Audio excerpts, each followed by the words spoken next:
हाय अभी, कैसा है भाई? मस्त भाई, तू बता। अरे मैं भी मस्त। तू बता क्या कर रहा है? कुछ नहीं भाई, वीडियो प्रमोट करने के लिए कॉल पे बात करने की एक्टिंग कर रहा हूँ। तू बता, हो गई सी इंटर की तैयारी?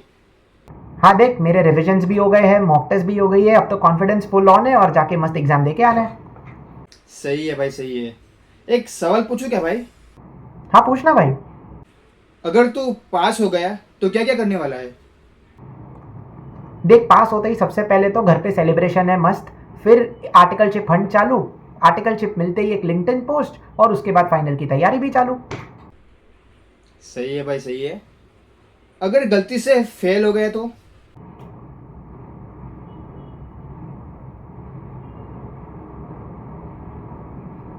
क्या हुआ? आंसर नहीं है? नहीं यार, मतलब अब तक यही सोचा था कि पास हो गया तो ये करेंगे, पास हो गया तो वो करेंगे, लेकिन अगर फेल हो गए तो क्या करेंगे, इस बारे में तो कुछ प्लान ही नहीं बनाया मैंने। यही तो प्रॉब्लम है। सक्सेस के बाद का प्लान सभी के पास है। अगर गलती से फेल हो गए, कैसे डील करना है कोई बातें नहीं करता। और शायद इसीलिए काफ़ी सारे स्टूडेंट्स जो है वो रिजल्ट के फेस के नहीं, बल्कि रिजल्ट के बाद वाले फेस से ज़्यादा घबराते हैं। तो इसी चीज़ को हम डिस्कस करने के लिए हम ये वीडियो बना रहे हैं। तो इस वीडियो में बात करेंगे कि फेलियर्स के साथ आपको प्रैक्टिकली कैसे डील करना है। सो इस वीडियो को एंड तक देखेंगे एंड अभिजार्क और मेरी दोनों की चैनल्स पे सब्सक्राइब जरूर करेंगे। Let's begin. Kindly request Abhishek Pandya to come on the dais and express his views.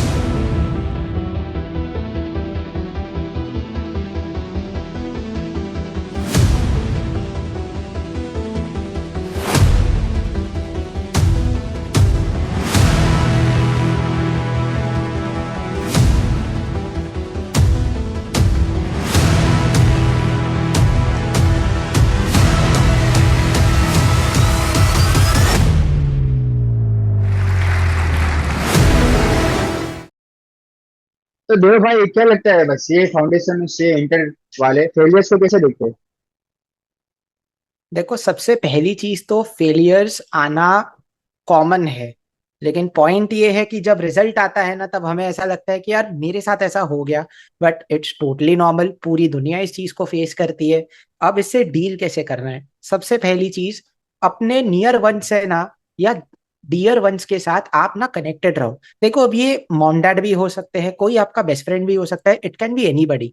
लेकिन आप उन लोगों के साथ उस वक्त रहो जो लोग आपको हौसला दे, ना कि जो लोग आपको ताने मारे, जो लोग आपको कंपेयर करे, जो लोग आपसे साइलेंटली एक्सपेक्ट कर रहे हैं। ठीक है, उन लोगों के साथ मत रहो, तो वो आपका फटाफट मेंटल रिचार्ज होगा। दूसरी चीज, आप क्या करो, भगवान से जितना ज्यादा हो सकता है कनेक्टेड रहो। जैसे मैं आपको बता देता हूँ कि मैंने जब अपनी पहली फेलियर फेस करी थी ना, मैं लिटरली 2-3 दिन भगवान का नाम ही ले रहा था, क्योंकि उस वक्त क्या होता है, दिमाग एकदम क्लॉग हो जाता है, आगे का कुछ है ना समझ में नहीं आता। एंड उस वक्त हमारा कोई भी डिसीजन है ना जो हम लेते हैं, वो शायद आगे चल के हमारे लिए खतरनाक बन सकता है। तो उस वक्त कुछ डिसाइड मत करो, कुछ पढ़ाई मत करो, कुछ इंट्रोस्पेक्ट मत करो, पहले 2-3 दिन बस जाने दो, टाइम को गुजारने दो, भगवान का नाम लो, थोड़ा शांत हो जाओ। फिर आप अपने आप ट्रैक पे आ जाओगे। ठीक है, फिर आपको ज्यादा पुश की जरूरत नहीं पड़ेगी, बट वो होता है ना, टाइम को काटना और मेंटली अपने आप को पहले स्टेबलाइज करना, बस वो सबसे इंपॉर्टेंट है। आई थिंक फर्स्ट फेलियर और मल्टीपल फेलियर में काफी डिफरेंस होता है, क्योंकि फर्स्ट फेलियर फेलियर में आप इतना टूट जाते हो ना अंदर से कि भाई लाइफ में कभी फेल नहीं देखा, फेल हो गया। तो it's yes, it's not normal, but you have to think कि भाई क्यों हुआ। क्योंकि ऐसा नहीं हो कि आप पहली बार फेल हुए तो उसके गम में आपको बार बार फेल हो रहे हो, बार बार अटेम्प्ट लग रहे हो। You have to think about it कि अगर फर्स्ट फेलियर है तो उससे आप क्या क्या सीख सकते हो, क्या क्या एडिशनल चीजें आप कर सकते हो। I agree. And next thing is multiple attempts में, अगर there is a two way, अगर आप पढ़ रहे हो फिर फेल हो रहे हो, या बिना पढ़े फेल हो रहे हो। जो बिना पढ़े फेल हो रहा है उसकी बात हम नहीं करने वाले, क्योंकि वो डिजर्व भी नहीं करते। और जो पढ़ के फेल हो रहा है उसकी बात करते हैं कि इसमें क्या क्या चीजें हो सकती है। फर्स्ट ऑफ ऑल, आपने कुछ सिलेक्टिव स्टडीज की होगी, मे बी कि लक फैक्टर भी काम करता है, क्योंकि काफी लोग, मेरे काफी फ्रेंड्स थे, और एक फ्रेंड तो मेरे सामने ही खड़ा है कि कुछ मार्क्स से रह गए काफी बार, कि भाई एक एग्रीगेट में रह गए, इंडिविजुअल में 1-2 मार्क्स से रह गए। ये सारी चीजें हो सकती है। तो ये सारी चीजें आपको देखनी पड़ेगी कि आप क्या क्या चीजें आप टेकल कर सकते हो। और ऐसा नहीं कि मल्टीपल फेलियर्स होना बुरी बात है, पर आप देखना चाहिए कि आपके मार्क्स बढ़ रहे हैं कि घट रहे हैं। फॉर एग्जाम्पल, मेरा एग्जाम्पल लूँ, मेरे को लगे फोर्थ या फिफ्थ अटेम्प्ट लगे इंटर में, मेरे फेल्स हो रहे थे, दोनों ग्रुप में फेल हो रहे थे, पर मेरे मार्क्स बढ़ रहे थे। वो चीज थी कि मैं मेहनत कर रहा था और मार्क्स बढ़ रहे थे। एक भी अटेम्प्ट ऐसे हुआ नहीं कि भाई मार्क्स नीचे जा रहे हैं। ये सारी चीजें, अगर आप मार्क्स बढ़ रहे हैं तो यू हैव टू थिंक कि भाई उसको मल्टीप्लाई कैसे किया जाए। ये सारी चीजें। Next one is self doubt. तो देव भाई, सेल्फ डाउट के बारे में क्या बोलना चाहोगे सीए स्टूडेंट्स में? सेल्फ डाउट आपके सामने सबसे ज्यादा तब आता है जब आप एक नेगेटिव रिजल्ट फेस करते हो, या फिर आप ऐसा देखते हो कि जो इंसान इस चीज को डिजर्व ही नहीं कर रहा है ना, उसको मिल रहा है। हम ना काफी बार कंपैरिजन करते हैं कि यार भाई ये पास हो गया, और मैंने इससे 10 गुना ज्यादा मेहनत करी थी। मतलब इस पर्टिकुलर अटेम्प्ट जो May 26 का अटेम्प्ट हुआ था, वहां पर तो मुझे मेरे काफी स्टूडेंट्स ने ये भी बोला कि सर, मेरा एक दोस्त है, पूरा दिन टाइम पास करता रहता था, पास होके निकल गया, और मैं यहाँ पे पूरा दिन पढ़ रहा हूँ और मैं कैसे पास नहीं हो रहा हूँ। देखो, मैं आपको एक चीज बताऊं, इस पर्टिकुलर दुनिया में ना किस पे ट्रस्ट करना और किस पे ट्रस्ट नहीं करना बहुत इंपॉर्टेंट है। ठीक है, वो जो आपका दोस्त है वो आपको बोल रहा है कि उसने नहीं पढ़ा, अब बिना पढ़े तो पास हो नहीं सकते, सीए का एग्जाम है भाई, तो उसने अपना हार्डवर्क प्रोटेक्ट किया, दुनिया से छुपा के रखा। अब आप यही स्ट्रेटेजी फॉलो करो। एंड एक चीज मैं आपको बताऊं, सेल्फ डाउट को टैकल करने का सबसे अच्छा तरीका पता है क्या है? भाई, सेल्फ डाउट को टैकल करने का सबसे अच्छा तरीका ये है कि आप अपने आप को एक्शंस कंडक्ट करने में इतने मशगूल हो जाओ, इतने बिजी हो जाओ कि आपके दिमाग को और कुछ सोचने का टाइम ही ना मिले। इट्स लाइक सेल्फ डाउट आ रहा है, अरे भाई मेरा टैक्स का सम बाकी है, कर कर कर कर कर कर, हो गया, अरे एफएम उठा, एफएम उठा, एफएम कर, एफएम कर, एफएम कर। इतना अपने आपको एक्शंस के अंदर घुसेड़ दो ना कि इन सब चीजों के लिए टाइम ही ना बचे। आप कभी भी नोट करना, मतलब मेरे को एक चीज का आंसर दो, ये सेल्फ डाउट का थॉट कब आता है? जब आप फ्री बैठे होते हो तब, या जब आप पढ़ाई के बीच में होते हो तब? एग्जैक्टली, फ्री होते तब। एग्जैक्टली exactly, तो यही सोल्यूशन है ना इसका। अपने आप को इतना बिजी कर दो कि भाई बाकी चीजों का ध्यान ही ना है। एंड बिजी का मतलब सिर्फ पढ़ाई नहीं, पढ़ाई में बिजी कर दो, अपने आप को फैमिली के हंसी मजाक में बिजी कर दो। किसी कोई टीवी शो पसंद है, काफी मेरे स्टूडेंट्स, उनको फ्रेंड्स देखना अच्छा लगता है, स्टूडेंट्स नहीं, मेरे दोस्त भी है, उनको फ्रेंड्स देखना अच्छा लगता है, बोला देखो ना, रोज एक एपिसोड देखो, क्या दिक्कत है? तो बिजी रखो अपने आप को, सेल्फ डाउट वाले थॉट्स नहीं आएंगे फिर। एग्री देव भाई, क्योंकि मेरे साथ भी अभी हुआ है जब मैं फाइनल की पढ़ाई कर, मेरा भी माइंड ऐसा हुआ था, ओवर थिंकिंग मेरा हो पाएगा कि नहीं। तो मैंने चालू किया अभी स्पार्क। तभी मैं सीख भी रहा हूँ, अपने आप को इम्प्रूव भी कर रहा हूँ और पढ़ाई भी कर रहा हूँ, तीनों चीज एक साथ हो रही है। और ओवर थिंकिंग नेक्स्ट मतलब कम तो कम हो गई है, जीरो तो कभी होगी नहीं लाइफ में। तो हाँ, this is way. Second one is friends moving and you are still here. दोस्त आगे बढ़ रहे हैं और हम यहाँ पे रह रहे हैं। हम्म। आई थिंक आई थिंक कि दोस्तों से कंपटीशन करना में दो चीजें हैं। अगर नेगेटिव कंपटीशन कर रहे हो कि दोस्त आगे बढ़ रहा है, तो आप हमेशा अपने आप को डिमोटिवेट करोगे कि भाई मेरा नहीं हो रहा है। अगर आप दोस्तों से सीख रहे हो कि वो आगे बढ़ा है, तो किसी किसी के बेस पे बढ़ा होगा, कुछ होगा उसके पास अलग चीज, कुछ अलग चीज किया होगा उसकी वजह से वो आगे बढ़ा है, तब उस चीजें आप टैकल कर सकते हो, आप चीजें ले सकते हो। I think when I was in foundation, तो मेरे साथ भी ऐसा केस हुआ है कि मेरे स्टार्टिंग के जो नए नए दोस्त बनते हैं फाउंडेशन में, 24 6 महीने तक की दोस्ती होती है फाउंडेशन में। 10 लोगों का ग्रुप था, उसमें से 2 लोग आगे और बढ़ गए नेक्स्ट अटेम्प्ट में, और दो लोग आगे बढ़ गए। अभी हाल में अभी किसी के साथ कांटेक्ट है नहीं, किसी से बात नहीं हो रही है। कोई सीए कर रहा है, किसी की शादी हो चुकी है, कोई बाहर चला गया है। सबकी अलग अलग सिचुएशन होती है। सेम इंटर में भी होगा, आर्टिकलशिप में भी होगा और फाइनल में भी होगा। तो अपने आप को इतना इमोशनली अटैच मत करो दोस्तों से, क्योंकि हम अकेले शुरू किया है सीए की एग्जामिनेशन, अकेले क्लियर करना है, तो क्यों हम दोस्तों के इतना कंपैरिजन करते हैं? क्योंकि अब आई आई थिंक कि हम दोस्त तभी आते हैं जब हम सक्सेसफुल बनते हैं। क्योंकि हम जब आगे बढ़ते हैं तभी दोस्त बोलते हैं भाई तू भाई मचा रहा है, भाई इधर नंबर दे, भाई कहाँ पे है भाई तू, अगर आप फेल हो गए हो तो आप किसी आपकी दोस्ती जो दोस्त है वो भी आपके नहीं रहेंगे। क्या बोलना चाहेंगे देव भाई? बिल्कुल सही है, इसमें कुछ गलत नहीं है। आप कभी भी देखना, दुनिया आपके साथ सिर्फ तब है जब आप हवा में उड़ रहे हो, लेकिन जिस दिन आप जमीन पे वापस आ जाओगे ना, शायद उनमें से आपको एक या दो बंदे मुश्किल से देखे। लेकिन एक चीज समझना, नेगेटिव फेस का ना सबसे अच्छा पता है बेनिफिट यही है, आपको पता चल जाता है कि कौन सबसे ज्यादा एक्चुअली आपके साथ साथ रहने के लायक है। ये नेगेटिव फेस का एक बहुत बड़ा बेनिफिट है। तो if you are going through a negative phase, यहाँ पे कैमरे में देख रहा हूं मैं, इन केस अगर आप एक नेगेटिव फेज में जी रहे हो, हाँ इधर देखो, इधर देखो, इन केस अगर आप नेगेटिव फेज में जी रहे हो, तो मेरे भाई, जिन लोगों का साथ आज आपके पास है, गौर से उन लोगों की शक्ल याद करना, क्योंकि भाई वही लोग हैं जो मुसीबत में आपके काम आएंगे आगे भी। एग्जैक्टली से भाई। Next one is family expectation, क्योंकि हम फैमिली वाले बहुत एक्सपेक्ट करते हैं कि भाई कि हम सीए बन जाएंगे वगैरह।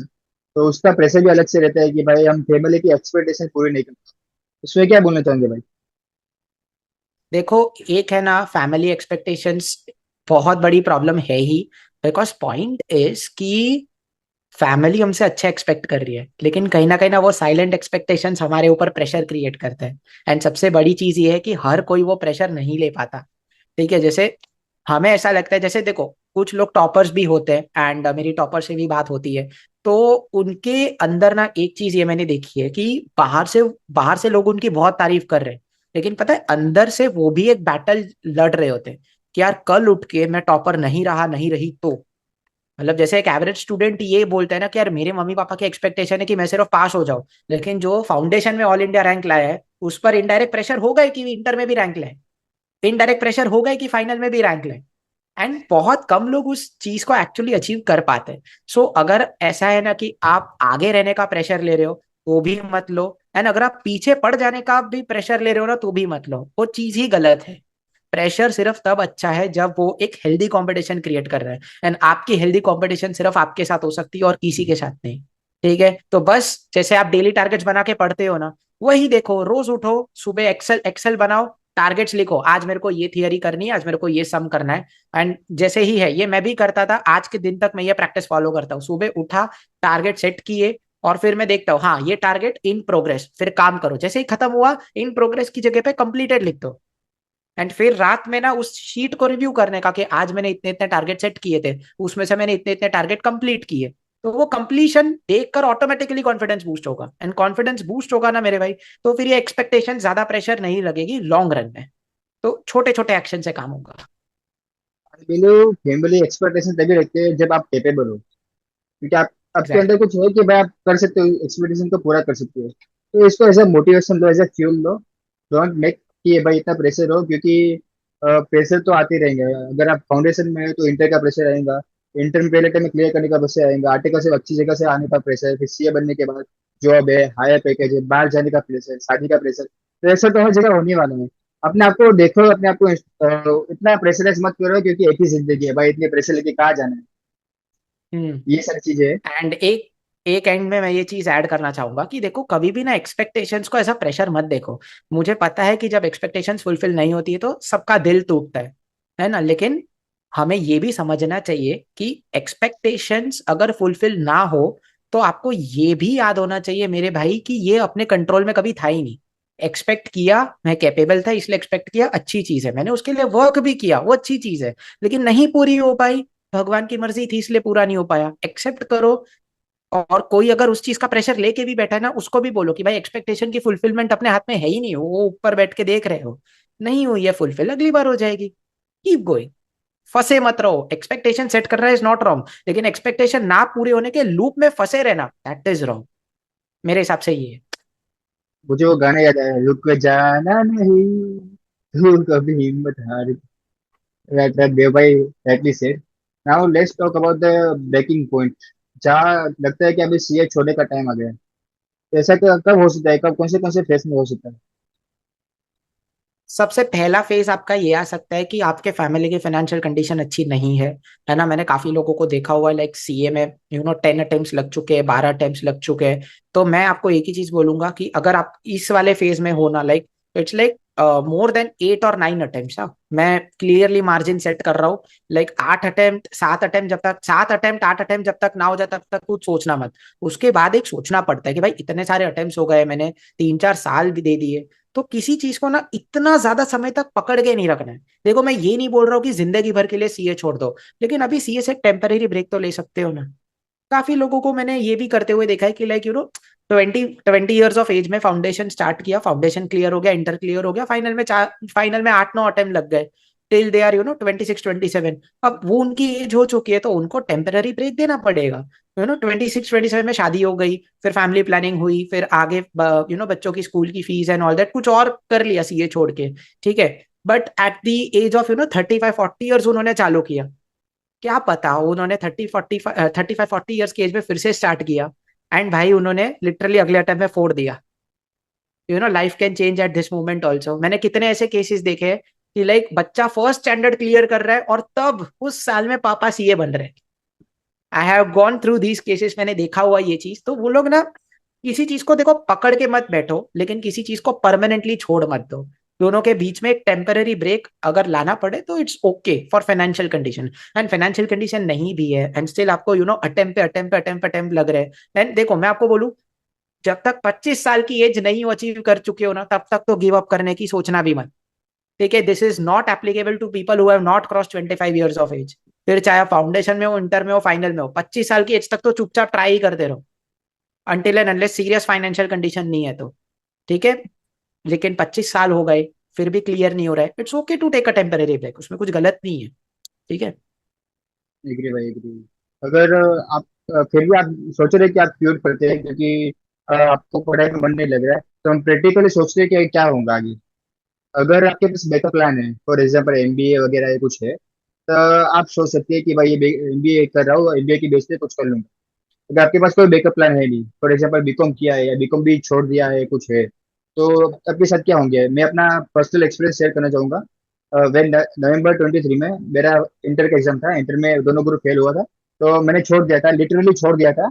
और मैंने जॉब वगैरह सर्च चालू किया मैंने। और जो मैं सूरत से हूँ, तो सूरत के आजू बाजू में एक उधना करके एक जगह है जिसको पता होगा, कि वहाँ पे एफएमसीजी कंपनी थी एक।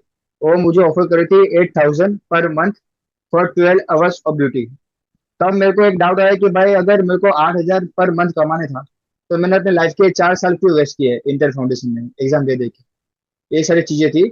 और फिर भी मैं चला गया अपना मन मार के वहाँ पे इंटरव्यू देने के।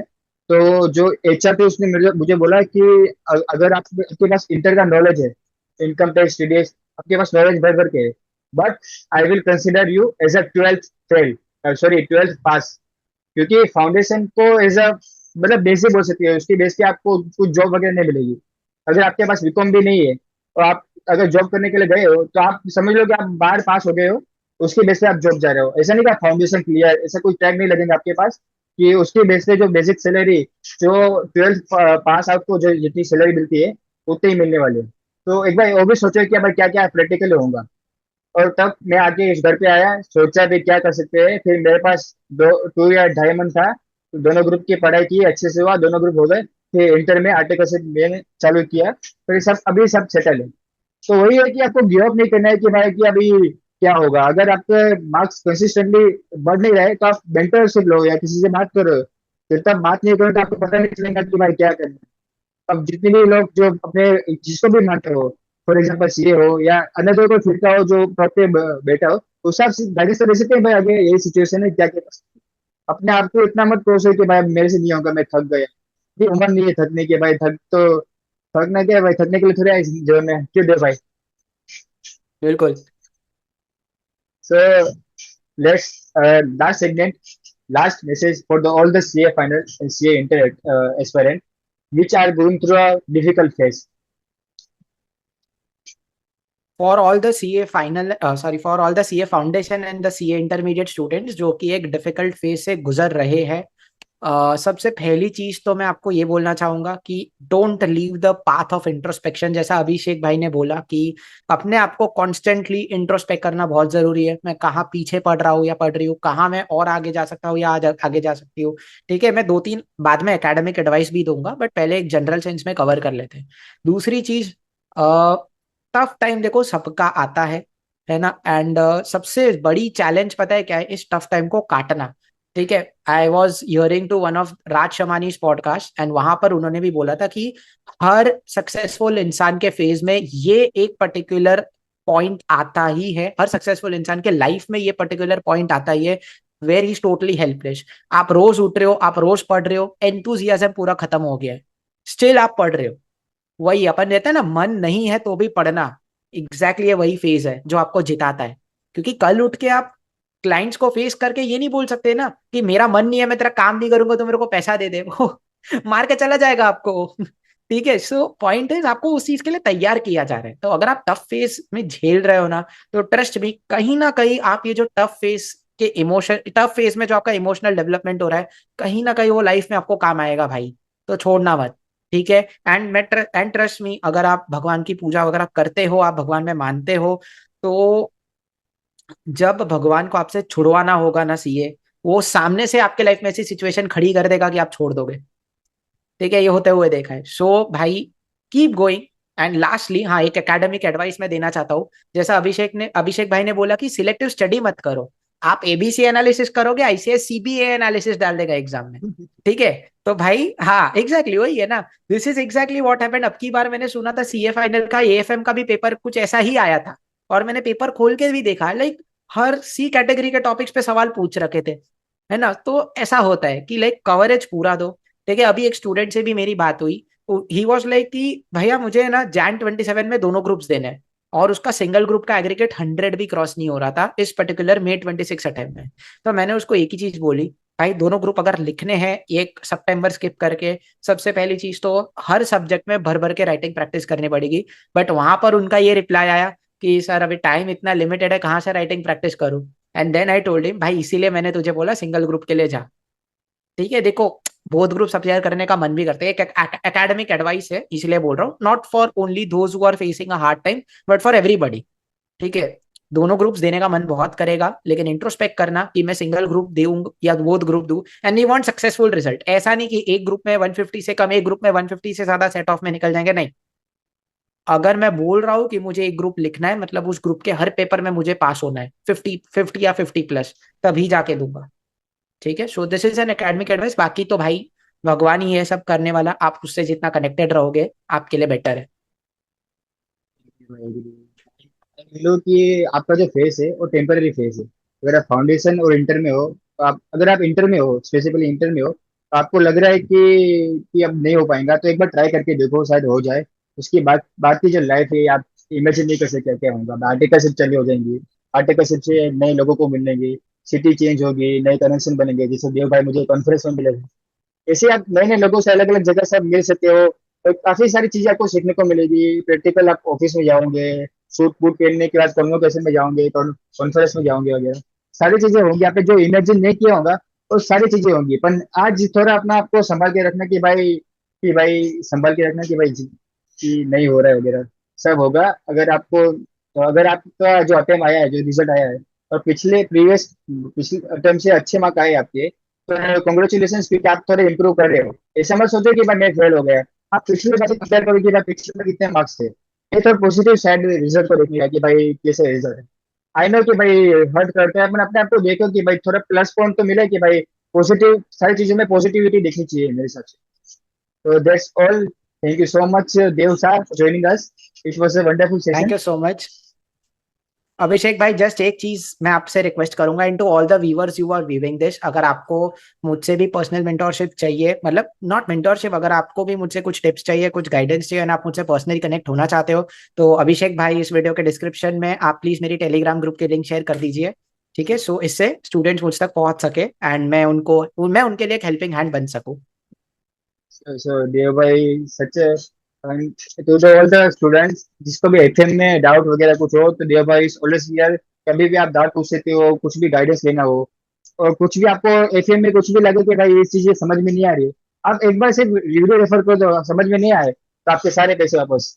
यस ये कुछ। देखिए आप यहाँ पर 4 चीजें दिख रही है, everything is what we provide. So आपको कभी भी कनेक्शन चाहिए, प्लीज ज्वाइन मी, एंड आप मुझे बात कर सकते हैं। And thank you so much Abhishek for sparing your time on me. I hope मैं कुछ अच्छे इंसाइट्स दे पाया हूँ, and we had a healthy discussion. Thank you so much. Thank you so much Dev.